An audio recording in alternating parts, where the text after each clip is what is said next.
Running is a big piece of my recovery. It's not something I depend on for my recovery. When I say recovery, I mean recovery from alcohol and drug abuse, or addiction rather. Running can't be the answer to my recovery because I'm gonna get injured, I'm gonna get hurt. The running might not always be there, but it is good therapy. And I find that at these races of ultra long distances, there are many people like me there. I find that there is a lot of people who deal with mental illness, with addiction, eating disorder, those kind of things, drawn to that long running game.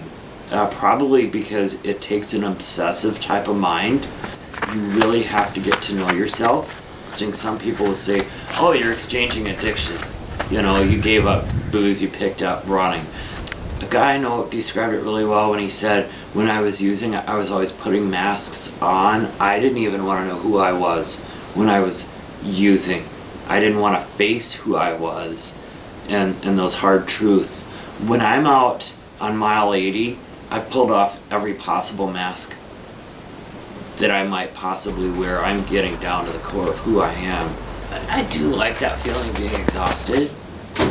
And I do think that sometimes it takes a good several hours before you're really feeling good running. You really need to consider the difference between discomfort and pain if you want to get through it, I think.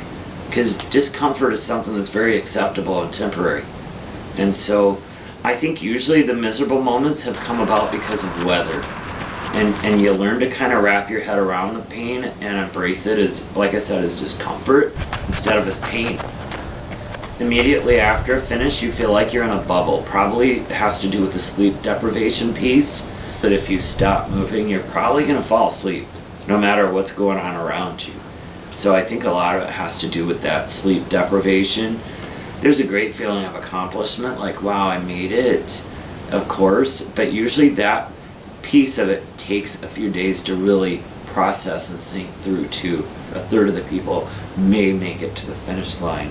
And you don't know if you're going to be one of those people, and what you're going to encounter that day, either externally or internally, that you might be hopefully able to move through to get to the finish.